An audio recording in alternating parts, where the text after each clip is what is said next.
Casualty Insurance Company and affiliates, Northbrook, Illinois. Restrictions may apply. Plans and costs for coverage may vary. Call Protect My Car for details. These days, you've got to do whatever you can to save money. One of our biggest expenses can be our cars, especially when unexpected repair bills hit. Not anymore. If you own a car, truck, or SUV made from 1999 or higher, you could stop paying for car repairs. Just dial *260 on your mobile phone now to see if you qualify. You must have an automobile made from 1999 or higher, and all repairs for your engine, transmission, and much more can become a thing of the past. Dial *260. If you're driving less, you could be saving more on car insurance. Save money with pay-per-mile insurance from Allstate. Call a local Allstate agent and get a quote. All sports, all the time. This is 1410 ESPN Radio.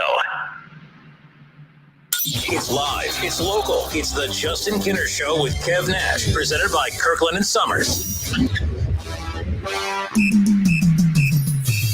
All right, everybody, we welcome you in 2 hours, a little over 2 hours late, but we are off and rolling here on a, what the heck even day is it? Thursday. Between the Reds and the Buckeyes, we've been, part-time this week. We've been part-time. We're going to be part-time tomorrow. The Buckeyes come away with the big win over Minnesota and their first Big Ten tournament game. 79-75, your final. Ohio State, it sounds like a close game, and it was a close game, but it had no business being a close game. But Ohio State, my goodness.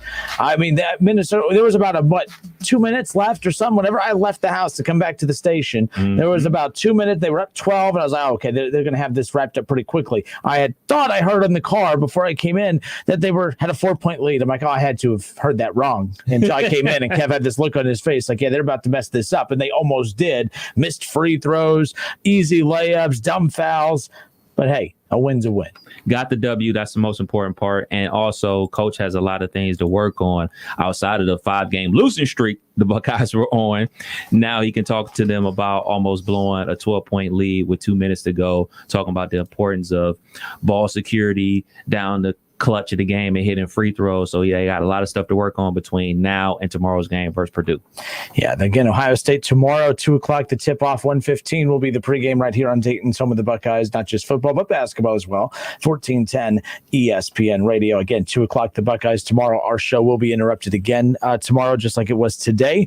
But again, Ohio State, the bottom line is they finally put an end to that losing streak. That would have been a devastating loss because they played really well today. Yeah. They had some lulls, obviously, not just that late game lull. I jumped out to a 13-0 lead early on in the game. They couldn't miss. They were playing really well defensively. Chris Holtman in the post game talked about how, the focus is going to be on that stretch, last couple of minutes. Overall, though, they played a really good defensive game, and that's something that they want to kind of build upon and head into that matchup with Purdue tomorrow afternoon at 2 o'clock. But they needed that win. They needed to kind of get back in that. Well, they did. They had to get back in that win column after losing the final 4 games of the regular season. You didn't want to lose those final 4 games of the regular season, be knocked out in the first Big Ten tournament game that you have, and then, feel confident. You would be the least confident 2 seed in the history of the NCAA tournament, I'm sure. So there you go. You think they would have still been a 2 seed if they'd have lost 5 straight games? In their season. That's how good. By the way, if that doesn't scream just how good they are, the fact that they can lose their final 4 of the regular season and still be a 2 seed. Look, they won today. If they lose tomorrow, what's the difference, Kev? Again, I get it. The one win will help.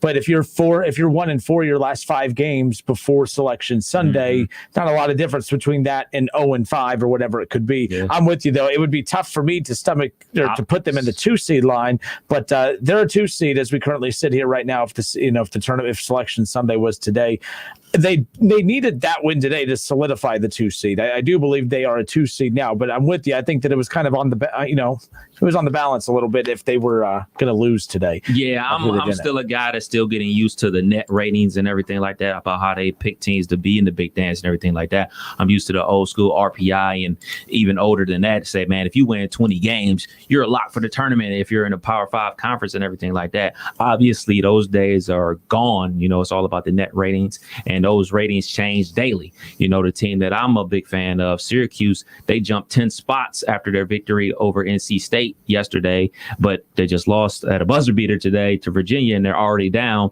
5 spots. So they're smack dab on the bubble. So I really like the net ratings. I really like how you can see where everybody is game to game. There isn't any tricks or any smoke and mirrors. It's, hey, this is the criteria. This is the formula that we coming up with. Unlike the college football playoffs where there's people behind closed doors, toilet steam their mustache and trying to come up with matchups. The matchups are set. The net rating system shows you exactly what it's going to be. There's no big mystery about if you're going to make the NCAA tournament come Sunday at 5 o'clock. All you got to do is Google net ratings. And if you're not on the top 68, you ain't in it. Well, I mean, Wright State was sitting at number 60 for the longest time. I don't think anyone looked at them as a lock, but no, I definitely know what you're saying. Again, that those metrics are what keeps you in the conversation. Right. I mean, let's be clear. Duke had no business still being considered a bubble team. I mean, I still think that they were being used as a metric pawn in the ratings for these games late because Duke had really nothing to play. I mean, I'm not saying they had a 0% chance of making it, but we all knew that they weren't going to make it. They ended up not being able to play. They're not going to play their game with Louisville today. That game was postponed due to a positive test within the Duke program. And the athletic director for Duke has come out and announced they're not even going to try and figure something out. Like, even if they somehow do get into the tournament, they're not even going to try. Their season is officially done. Yeah. Here's the problem I have with the conference tournaments. I do find it kind of ironic that a year ago today is when the sports world got flipped upside down. Forget sports world. A year ago today is when the world got flipped upside down, when COVID had finally gone from something you were hearing about to concerned about to all out fear basically taking over the entire world. But here we are an exact year later, and the biggest brand in basketball ends up being knocked out because of COVID. So it's just kind of ironic that that's the case. But keep in mind, here's the problem I have with the conference tournament. For programs like Ohio State and Michigan and Baylor, they mean nothing. Gonzaga should not have played in their conference tournament, in my opinion. I believe that if you are fairly confident that you are a 1, 2, or 3 seed in the NCAA tournament, if you're fairly confident that you're going to be locked as a 1, 2, or 3 seed come this selection Sunday, I would have dealt with all the pushback. I would have dealt with all the criticism. I would not let my kids step 1 foot on a basketball floor between when this regular season ended and selection Sunday. For instance, Louisville, a bubble team, needed this game with Duke. Basically, both teams needed one another. They're both playing each other basically for Louisville beat Duke last night. Louisville beat Duke. Oh, so Duke had the. I'm sorry, I'm all over the place. I apologize. 70-56. I apologize. I got that wrong. So the game was done. They had the positive test within the Duke program. They basically just said we're done moving forward. They don't even want to be considered for the tournament, so they're just wrapping it up. Right.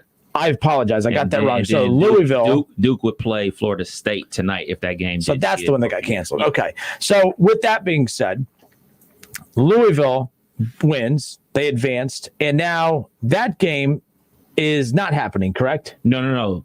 Duke beat Louisville 70-56. So, but my point is, like, they're out. Like, they can't play. Like, they may not get enough contact tracing games in. Okay. The contact tracing going on. They may not get enough tests moving forward to where they would even be eligible for the NCAA tournament. I fumbled that way up. See, this is what happens when you come on 2.5 hours late. So I apologize, folks. Bear with me. Let me reset here. The point is about the conference tournaments and them being useless to me right now, especially for teams who are locks. Louisville's not a lock. Right. So, but I'm using this as an example of if this scenario happened with a lock, how that could be detrimental to your program. Imagine Michigan or like Ohio State gets the win today. Imagine if something comes out that there was a positive test within the Minnesota program, and now due to contact tracing, Ohio State will not be eligible for the NCAA tournament because you're probably not going to get 7 negative tests in 7 days leading in.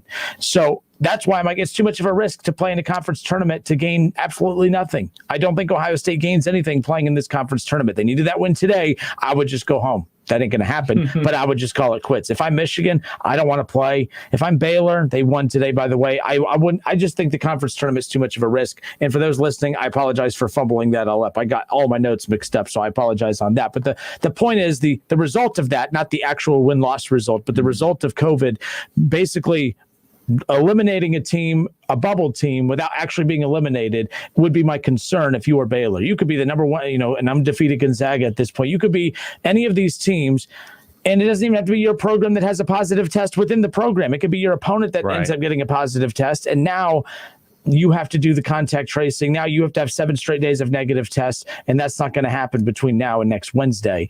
So that would be my concern. I just think it's too much to risk for for teams that already know who the hell they are come tournament time. Yeah, and the Duke player was a walk-on, but you have to do contact tracing throughout the program. And then obviously, since they played Louisville, they have to do contact tracing. And Louisville has been stopped 4 times this season because of COVID situations. So like they started out hot and then just constant interruptions throughout the entire season. And now that they done lost this game to Duke, they're on the bubble for real. So if they do or don't make the NCAA tournament, they're still in limbo because of contact tracing. So they're up in the air regardless. Their whole season has been madness. And it is too bad. It's too bad for the kids. And it's also too bad for the kids from Duke because they got a big win versus Boston College on the opening round of the ACC tournament, then a big win last night over Louisville. So it was setting up this big time matchup versus Florida State tonight at 6:00 that I was going to be tuned in for. And now as me being a college basketball fan, I'm robbed of a great opportunity, because obviously Duke is having a down year. They're still jam-packed with talent. They still have 4 and 5 star guys that are potentially going to be playing in the NBA. So they still got the talent that could beat anybody in their conference. But COVID ruined that too. It's the Justin Kinner Show with Kev Nash, presented by Kirkland and Sommers, the divorce and family law firm of the Miami Valley area with 5 attorneys to meet your needs. I'm Justin Kinner. He's Kev Nash hanging out with you here on Dayton's ESPN radio station. 1410 Wing AM. We are live on Facebook. Head to Facebook, search the Justin Kinner Show. You could also follow along on Twitter at 1410 Kinner, KINNER, or at 1Kev Nash.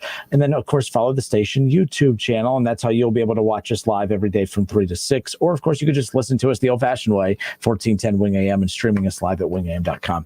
All right, so other things to keep in mind, tell you about our bracket challenge that we have on the other side. Again, we're excited about that. Again, it's going to be the Basketball Mayhem Bracket Challenge, presented by Orion Sports Medicine and Frickers. That's going to be coming up. I'll tell you all the information of where you can go to register to make sure that you can go and register. You obviously can't submit your bracket yet because, it's not Selection Sunday, but you want to be ahead. You want to be prepared to get those brackets submitted, and you're going to have a chance to win $100 in Frickers bucks to the grand prize winner. Plus, if you pick and fill out the perfect bracket, you win $1 million. How about that? I could use $1 million. My luck, I would fill out the perfect bracket because I can't win that. I can't win. Neither can I. But you know what? I would claim it. I would sue. I would do everything in my power to get that $1 million. And then remain unemployed on the other side. That's how it would work. But head to wingam.com. You'll see it right there at the top. It's the Basketball Mayhem Bracket Challenge presented by Orion Sports Medicine and Frickers. So just at least get registered so that come Selection Sunday, you can get that done right away. David Shaw says, perfect bracket isn't happening. Challenge accepted. It's going to be the best damn bracket you have ever seen. So Schlemmer wants to know, hey, Big Kev, did Syracuse play today? Asking for Jim. Oh, that's me. Asking for Jim Bloheim. Be nice. We lost at the buzzer, man. Lost at the buzzer. Young Boeheim, his son, Buddy Boeheim, dropped a career high 31 points and carried us offensively, only to lose at the buzzer to the defending. You said a horn like a murr, like you're laying on the horn. We'll be back in a moment. Listen, stream, watch. It's the Justin Kinner Show with Kev Nash right here on Dayton's ESPN Radio, 1410 Wing AM. There's nothing better than a fresh-made home-style meal, but not everyone loves the hassle of cooking. At Lee's Famous Recipe Chicken, home-style happens here with our famous 12-piece family meal at a great price. This famous family meal includes 12 mixed pieces of Lee's fresh, never-frozen chicken that is honey-dipped, hand-breaded, and cooked to perfection, plus 3 large sides and 6 fluffy biscuits. Get a home-style meal made easy today with Lee's 12-piece family meal at a great price. Only at Lee's, famous for chicken. To make sure that the air in your home is absolutely perfect, call William Brockman and Sons Heating and Air Conditioning. They are offering up to $1,800 in rebates or make no payments for 6 months when you finance a new Lennox system for as little as $132 a month. Call William Brockman and Sons Heating and Air Conditioning at 937-222-8638 today. Conditions apply. See dealer for details. Ohio license number 14911. Hi, my name is Brian Sommers, and I'm an attorney with Kirkland and Sommers. We are a law firm dedicated to divorce and family law. We have 2 locations serving Miami Valley, one near Austin Landing and the other in Troy. Remember, we're not part-time divorce and family lawyers. We're full-time here for you. Kirkland and Sommers, trusted and experienced, a family law practice dedicated to serving you. Visit them online at kirklandandsommers.com. That's Sommers with an O, kirklandandsommers.com. I'm Terry Krupp of Laird's Tax and Accounting. We are excited to announce we are open and here to help with your tax preparation needs. We offer multiple options, both convenient and safe. You can drop off your tax return, upload it to our secure website, or call for an appointment. We have 5 locations in the Miami Valley and 1 in Columbus to serve you. No matter the situation, we're confident we can do the job right. Visit lairds.tax.com or call 937-325-6571. Laird's Tax and Accounting, here for you to ensure continued confidence in your tax return. Hello, I'm Mike Lindell, inventor of MyPillow. For a limited time, you can get a queen-size premium MyPillow for the lowest price ever. Regularly $69.98, now only $29.98. You can adjust MyPillow's patented fill so you have the exact support you need regardless of your sleep position. It comes with a 10-year warranty. It's washable and dryable so it stays healthy, and it's 100% made in the USA. I'm also going to give you deep discounts on all my MyPillow products, including my Giza Dream bed sheets, my mattress toppers, bath towels, and so much more. That's $29.98 for a queen-size premium MyPillow, the lowest price ever, and deep discounts on all my MyPillow products.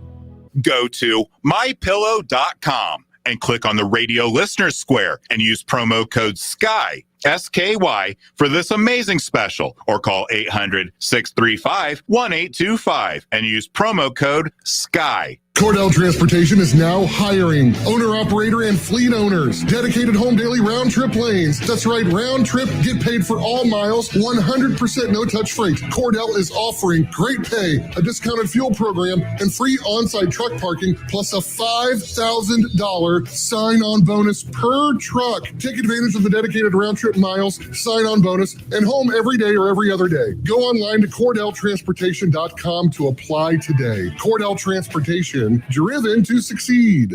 Milano's features craft brew favorites on tap every day. Choose from world-class beers, including specials for just $5 a pint all day on Thirsty Thursdays. Plan to meet every Thursday at Milano's Pizza Subs and Taps.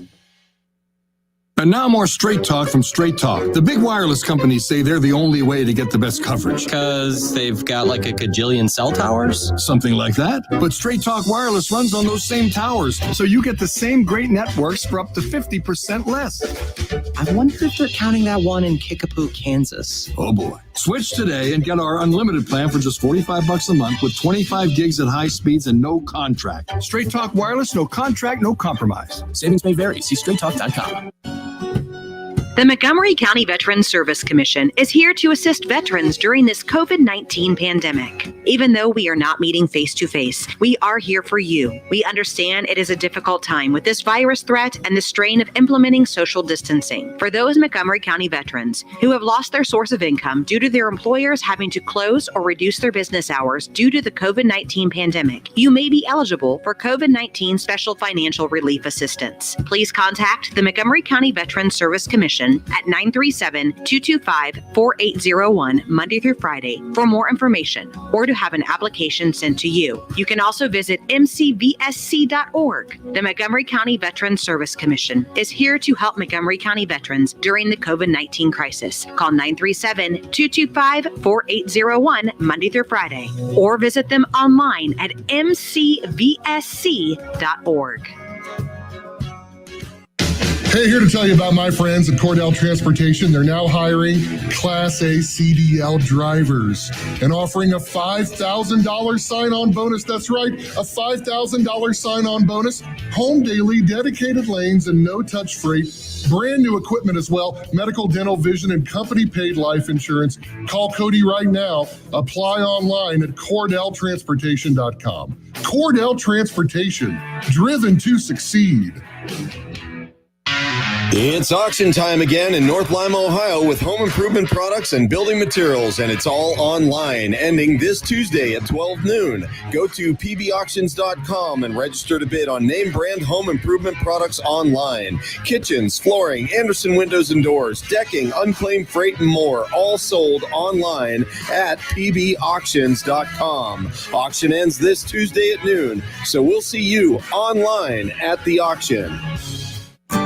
There's nothing better than a fresh-made home-style meal, but not everyone loves the hassle of cooking. At Lee's Famous Recipe Chicken, home-style happens here with our famous 12-piece family meal at a great price. This famous family meal includes 12 mixed pieces of Lee's fresh, never-frozen chicken that is honey-dipped, hand-breaded, and cooked to perfection, plus 3 large sides and 6 fluffy biscuits. Get a home-style meal made easy today with Lee's 12-piece family meal at a great price. Only at Lee's, famous for chicken.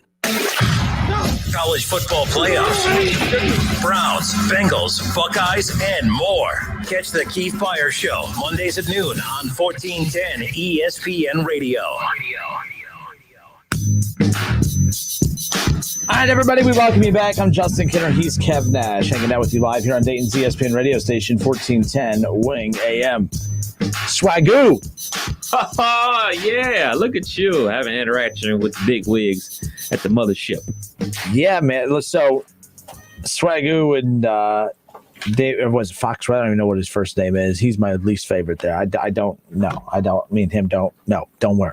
I like Swagoo though. Big fan of his. Who you don't like? Foxworth. I don't like Foxworth. Dominic Foxworth? That's my man's. No, he's the worst.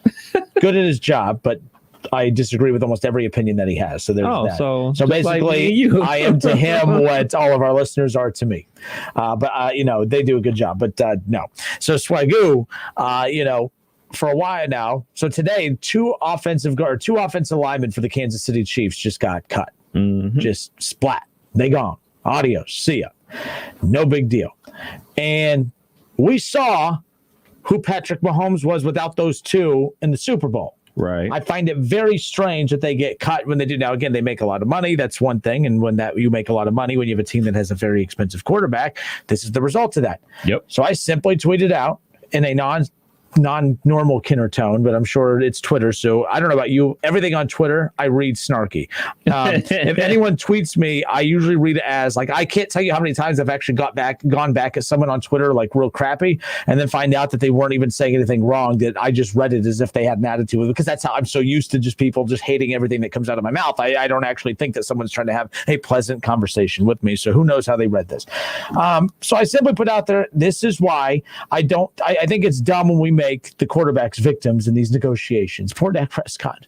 Poor Patrick Mahomes. He was no victim in that. But every quarterback, oh man, poor Carson Wentz, poor quarterbacks, poor whiny crybaby quarterbacks are not going to get their bajillions and gajillions of dollars and yada yada yada. They're not the victims because more times than not, they always get their money. Dak Prescott got his money. I'm not mad at him for getting his money, but the reason that I get so frustrated is because the argument that I always make is on behalf of the team as a whole. And we continue to say things like, well, they just need to scout better. They just need to scout better. They need to, do a better job in the back half of the draft. They just need to do that. That's fine that they all need to do those things. But until we actually see a team do that to the level that you can actually sustain a Super Bowl championship caliber team, we're going to continue seeing things like this, where you want me to feel bad for one individual in a contract negotiation when the winner of that contract negotiation is a player that is going to lead to so many other guys losing their job. I get that the quarterback is the most important position on the field. And someone said today, so you're saying that they shouldn't pay the quarterback? No, I'm saying that they shouldn't overpay a quarterback. Forget the opinion about whether you think Dak is good enough to get paid that much or Patrick Mahomes is good enough to get paid that much. They are good enough to be the highest paid players on their team. I do not believe that they should be paid to the level to where if I pay you, I have to let go of 5 other guys. Those 5 other guys, what makes them any less important than you? What's the quarterback? They're the most important position on the field. Did Patrick Mahomes look that damn great without them big fat ass white dudes sitting in front of him? I don't think so. Patrick Mahomes needed those guys. He needed those big bodies in front of him. He didn't look like Patrick Mahomes in the Super Bowl, did he? No. But you know what? He has $500 million and more power to him. Dak Prescott. What we're going to do is we're going to run into a situation where they're going to win 7 to 9 games. They're going to flirt with wild cards. Then they're just not going to win a lot of games. And they'll fire McCarthy because it'll be his fault. Then we'll blame Jerry Jones that he's an awful GM. And really, it just comes down to you can't field a Super Bowl caliber team when your quarterback makes the max dollars. Yes, we can live in a world, a friendly world where they just need to go out and they need to find these little safeties from Cornhole University and from Dairy Queen U and these schools and people that no one's ever heard of. They just need to hit the jackpot with them. Jordan Fuller went to Ohio State. He was drafted in the 7th round. Do you realize, and to be honest, though, a lot of these teams do get lucky with some of these guys, but Kev, you have to get lucky on like 5 or 6 different positions, and then you have to kind of get lucky with them all at the same time. I was a smartass at first, but hear me out. I know what you're saying. Like you have to do your due diligence in the back half of the draft because that's where, the Packers, that's where they have to try to build their team. But the problem is you have to get lucky with 6 players at the same time, because here's what ends up happening. You're going to hit gold with 1 or 2. And then you'll hit gold with 2 or 3 more 2 or 3 years later. And then the 2 or 3 that hit gold, then they become the elite players that then you can't afford them, and then they leave. So then you're still stuck with the guys that you drafted most recently, but you never are able to fill the holes all at once. And that's why the Packers are always good. You always feel like they're right there because they always have good enough players, but they don't have the depth to be able to go at a team like Tampa or, even New Orleans and who knows what. But New Orleans is a prime example of once they paid Drew Brees, it became very difficult. Although the roster's loaded, but it's always loaded on one side. So a friend of mine today tweeted at me and said, so you have to overpay the quarterback, because if not, then another team will pay him that much. And then when that team wins, then you fire your coach and GM. I'm like, they're going to get fired no matter what, because here's what ends up happening.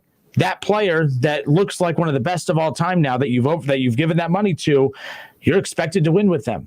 And then even if you win with them, you're going to get to the point to where, you're not able to get over the hump in the playoffs. Russell Wilson and the New Orleans and the Seattle Seahawks. Well, they get there, they win a lot of games, but they can't win in the playoffs anymore. And Rodgers hasn't been back in over a decade. Big Ben hasn't been there in over a decade. Russell Wilson hasn't been there since his rookie deal. Patrick Mahomes, his rookie deal just ended. His new big max contract now kicks in moving forward. They cut their 2 best offensive linemen. Yes, I know they're injured right now, but the point is that this is why. I'm not saying quarterbacks shouldn't get paid, but to sit there and tell me that they're the most important player, if you're overpaying them to keep them at the expense of the players that put them in position to be the best player, I think you're cutting off your nose to spite your face at that point, and that's the problem I have. Patrick Mahomes, of course, he deserves to be the highest paid player. Dak, yes, he should be the highest paid player on there. But this is a result. Like I hate that I had to see 2 guys lose their jobs today, but my first thing was, See what happens. And when Baker gets his money here in a few years, they're going to lose OBJ, which is fine. They're going to lose Kareem Hunt, or they're going to lose Chubb. They're not going to have Hooper. You're not going to have, you're going to have Myles Garrett because you married him long term, but you're not going to have all these weapons around him to make him better. The Browns will win 7 to 8 games. Which is still better than what they've been for 2 decades. But my goodness, all I'm saying is I know what you're saying, that they just have to do a better job of scouting in the back end. And that's what Marcus Spears tweeted at me today saying, you act like this is some new concept. I said, it's not a new concept. But the concept here, I got to make sure I say this exactly how I did it. I can't even find it. The point is no, it's not a new concept, but the concept itself has not been proven wrong to be a detriment to the team's success overall long term. That was my point. Yeah, it's nothing new. These teams have been trying to figure this out for years, but they haven't figured it out. No one's figured it out. You can't find a team that has won a Super Bowl in the last 20 years with the quarterback in the top 5 as far as being paid. That's my concern moving forward for the Chiefs. Aaron Rodgers, we swore was going to be at multiple Super Bowls from the time he beat your Steelers. He hadn't been back. I have a feeling we're about to see the same thing when it comes to the Chiefs. My thing about the whole thing is simple as this. It's a salary cap sport. This is the way the NFL wants it. They love this. They love this. This is how they make their money. This is how they got everybody locked in. They got you hook, line, and sinker. They got me. They got everybody listen to this radio program hook, line, and sinker because it is a salary cap sport. It's not the Major League Baseball where the Yankees and the Mets and the Dodgers and the biggest media markets can rack up on players and just have all the best players, all the most famous guys on their team and just give them all the money that they want, and it's not a big problem. In the NFL, they have a salary cap. That's why they say any team can win the Super Bowl. That's why any team has the capability. Like, remember when the Rams, the fastest show on turf, they won the Super Bowl? They came out of nowhere. Trent Green was supposed to be their quarterback. Kurt Warner was bagging groceries, and then he was a starting quarterback and then the MVP of the league out of nowhere. And then just what happened out of nowhere? That dynasty was over in 3 years. Boom. That's the way they want it. They have it set up like this because everybody's always in it. So I'm starting to move past the whole argument about this guy should get paid, this guy shouldn't get paid. We just got to be smart enough to realize they got us. They got us because we're arguing over this billionaire paying this millionaire this amount of money and this other millionaire getting cut. That's the way they want it. The league set this up this way, just the same way they started backing off of the rookie contracts. Remember when rookie quarterbacks and rookie first round picks used to get paid more than a 5-year veteran that's on his own team? They nixed that. Now there's a rookie wage scale. So now the veterans get more money. But guess what? You still get cut because they got to pay somebody else. So since they have a salary cap, they always got you. This always going to have us arguing about, well, they can't get players because they paid this guy. Everybody ain't out here about to be Tim Duncan. Everybody out here ain't about to be Tom Brady taking team discounts because, yes, it's a team sport. But at some point, you got to be selfish about yourself. You got to set up yourself, not only yourself, but your family for generational wealth, because best believe Jerry Jones set himself up and his family up for generational wealth, not only owning the Cowboys, but running a racket with the power and the water down there in Texas. Look, I get it, but what they have done is they've set it up to where people get mad at people like me for going at the quarterbacks for taking the money. How dare they take the money? But when you have to understand, so this is why I get mad at guys like Deshaun Watson and Russell Wilson and any quarterback out there that has the nerve to, well, I don't have an offensive line. I don't have a running back. I don't have a wide receiver. Well, gee, dude, you had to have your every single dime coming to you. That's why. But it's not their fault, because I can't sit there and say that if I was in their position, if I wasn't 5'5" and fat, and I was actually athletic and could be in a position to make, I would do the same thing. So I don't care if I sound like a hypocrite. I'm admitting to be a hypocrite in this because I would do it too. Well, at least you're admitting it. The NFL, what they have done though is they have put them in position to be the bad guy. I heard a great interview with Michael Vick the other day. He was on the Herd, and Colin had asked him, after he signed, and again, at the time, now we look at the contract that Michael Vick signed, it wasn't that big a deal. It was like $100-something million. It wasn't even that big back then. Like now, 120 or something like that. Now it's like that'd be a team-friendly discount, right? So he, what was that like walking in the locker room? He said, people were not happy with him. Right. There were people in the locker room that knew, man, we had a good thing going. Now it's basically this year, no year. Right. Like it's this year now, like you had to go all in because they knew they weren't going to be able to keep this intact moving forward. And that's exactly what ended up happening. Is it Michael Vick's fault? No. He took his money. So like, I'm being a hypocrite. Yes. I'm not mad at Dak for accepting the same money that I would if I was in his position. But these quarterbacks don't get, from that point on though, you do not get to be the victim. Like Russell Wilson right now, upset because he doesn't get say in what players are brought in and all that. You don't get to do that. Like the article I read about Russ is when he went to talk about play calling and how they should attack the opponent. Isn't that a weird reason to throw everything at the wall like that and demand out? Like, but I'm saying, like, if you're the quarterback, shouldn't you be getting input from your quarterback on what plays he feels comfortable running? Like, if you can't treat your quarterback the face of your franchise and the guy that you paid all this money to be the face of your franchise and treat him like he's a cog in the wheel, you can't do that. You can't treat him like he's a long snapper. But how many suggestions has he given that they probably have accepted? That this is the one time he's been, and I hate wording it, like the one time he's been told no. But like this could be again, everyone in their jobs, there's a point where you're like, man, I wish my boss would let me do this. Man, I can't stand my boss because blah, blah, blah, blah, blah. That's nothing new, but we also don't have the leverage to go to our bosses and say, you better let me do this or I'm out of here. Okay, you want me to carry that box, your stuff to your car? So there's that. But the bottom line is, no, I just found that interesting. The point is we vilify the quarterbacks, we vilify everyone else, but the system is strange. Well, like for instance, the franchise tag. Mm-hmm. We have I can't believe the Cowboys franchise tag Dak Prescott. It's part of the players union voted upon it.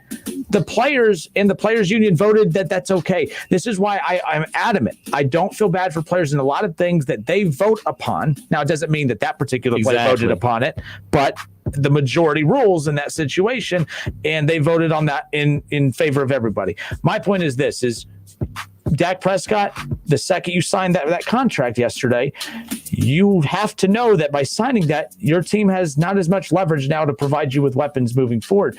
Russell Wilson knows that. Aaron Rodgers knows it. So when these quarterbacks have the nerve to sit here and say, they won't help me. They don't. I need some help. It's one thing if Joe Burrow's asking for help when he's on a rookie deal and you have $40-50 million in cap space and you don't help him. Joe Burrow has every right to complain. Rookies have the right. But my point is, so moving forward in the NFL, is it going to be, where the rookies mean more than the veteran quarterbacks? Because we're looking at Super Bowl champions in the first 4 years of guys being in the league. Baker has 1 more year, maybe 2 more years for the Browns to go after something. Otherwise, it's probably just a lot of 7 to 9 win seasons, flirting with wild cards, second in the division. At least we're in the playoffs type of deal. The Jaguars, they have $70 million in cap space. Spend it. You get Trevor Lawrence, you trade for Zeke, you put some bodies on that damn offensive line, you have a good running back, you can get some wide receivers. Don't waste your money on Zeke. I read today that's one of the landing spots, that the Cowboys, to free up some of the money that they just put into him. And by the way, I'm fine with it because the Jags can pay for it. They will pay for it literally, though, if that ends up happening. But Urban can probably get him under control straight. Until that first game where he only gets 6 carries, and then I'm straight on Zeke.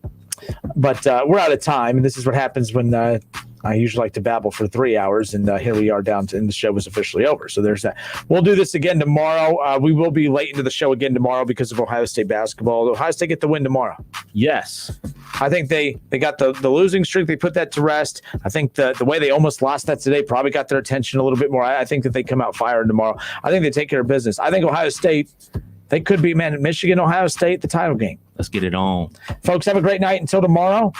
Tomorrow at 2 o'clock, Ohio State and Purdue, and then we'll be on right after. Head to wingam.com and get registered for your bracket for the Basketball Mayhem Bracket Challenge presented by Orion Sports Medicine and Frickers. Until tomorrow, it's been the Justin Kinner Show presented by Kirkland and Sommers right here on 1410 ESPN Radio.